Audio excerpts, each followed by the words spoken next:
এবং ত্রয়োদশ জাতীয় সংসদ নির্বাচনে দেশনেত্রী বেগম খালেদা জিয়ার মনোনীত প্রার্থী, তারেক রহমানের মনোনীত প্রার্থী, বিএনপির মনোনীত প্রার্থী, ধানের শীষের প্রার্থী ডাক্তার ইকরামুল বারী টিপু ভাইকে সুনিশ্চিত বিজয়ের লক্ষ্যে আজকের এই দোয়া এবং আলোচনা সভার শ্রদ্ধাভাজন সভাপতি, আপনাদের এলাকার কৃতি সন্তান, এই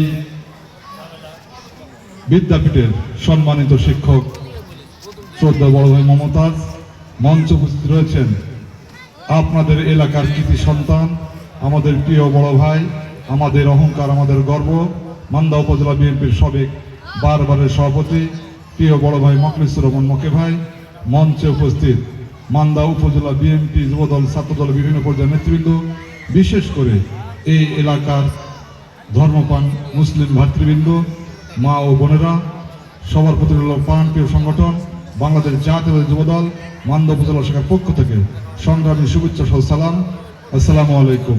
অন্যান্য জাতির প্রতি শুভেচ্ছা রইল। দেশ নেত্রী বেগম খালেদা জিয়া এমন একজন মানুষ ছিল, আমি তার জানাজায় যাওয়ার সৌভাগ্য হয়েছিল। সেখানে গিয়ে যেটা উপলব্ধি করেছি, আমার মনে হয়েছিল যে সারা বিশ্বের মধ্যে হয়তোবা উনি সর্বোচ্চ জনপ্রিয় একজন মানুষ। এই জন্য মনে হয়েছিল যে এত লোক, পৃথিবীর সর্ববৃহৎ জানাজা অনুষ্ঠিত হয়েছে দেশনেত্রী বেগম খালেদা জিয়া। আমরা তার রুহের মাগফিরাত কামনা করে প্রাণ খুলে দোয়া করব, আল্লাহ যেন আমাকে বেহেশত নসিব করেন, আমিন। প্রিয় নেতৃবৃন্দ, মা ও বোনেরা, সামনে ত্রয়োদশ জাতীয় সংসদ নির্বাচন। আমাদের প্রার্থীর কথা অনেকেই বলেছেন। এই প্রার্থী এর আগে কিন্তু আপনারা তাদেরকে ভোট দিয়েছিলেন, ভোট দিয়ে উপজেলা চেয়ারম্যান নির্বাচিত করেছিলেন। উনি আপনাদের এই ভোটের সৎ ব্যবহার করেছিলেন। কি করেছিলেন? উনি বিরোধী দলের থেকে একজন কিন্তু উপজেলা চেয়ারম্যান ছিলেন, সরকারি দলের কোন উপজেলা চেয়ারম্যান ছিলেন না। এই বিরোধী দল থেকে রাজশাহী জুনের মধ্যে সর্বশ্রেষ্ঠ উপজেলা চেয়ারম্যান নির্বাচিত হয়েছিলেন। পরীক্ষিত মানুষ, কাজের মানুষ। এই ভোট অবশ্যই বৃথা যেতে পারে না।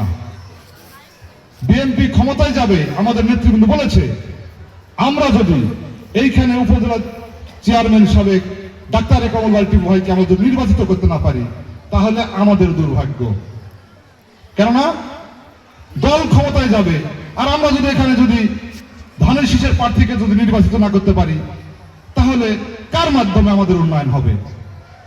এজন্য ডাক্তার ইকরামুল বারী টিপুকে ভোট দিতে হবে। কেন ভোট দিবেন সেটাও একটু লক্ষণীয় বিষয়। দেশ নায়ক তারেক রহমান ৩১ দফা রাষ্ট্র কাঠামো বাস্তবায়নের লক্ষ্যে কাজ করে যাচ্ছে। তার ভিতরে ৮টি দফা আগামী ৬ মাসের মধ্যে বাস্তবায়ন করবেন। সেটি কি? ফ্যামিলি কার্ড, কৃষি কার্ড, মসজিদ মাদ্রাসার এই ইমাম মুয়াজ্জিনদের ভাতা। আমি একটা মসজিদের দীর্ঘদিন ধরে সভাপতি রয়েছি। এই প্রতি বছর যখন আমরা মসজিদ মাদ্রাসার ইমামের যখন বেতন দিতে লাগি, তখন 200 টাকা 300 টাকা বেতন দিব, এটার জন্য ঠেলাঠেলি পিড়াপিড়ি লেগে যায়, ঠিক কিনা? দেশ নায়ক তারেক রহমান মনে করছেন যে একজন মুয়াজ্জিন, একজন ইমাম, তিনারা সম্মানিত ব্যক্তি, এই ঠেলাঠেলি পিড়াপিড়ি এ থেকে পরিত্রাণ দেওয়ার বিষয় রয়েছে। সেই লক্ষ্যে দেশ নায়ক তারেক রহমান এই ইমাম মুয়াজ্জিনদের ভাতার ব্যবস্থা করবেন আগামী 6 মাসের মধ্যে। কিন্তু এই যে যারা দাড়ি টুপি লাগিয়ে যারা বের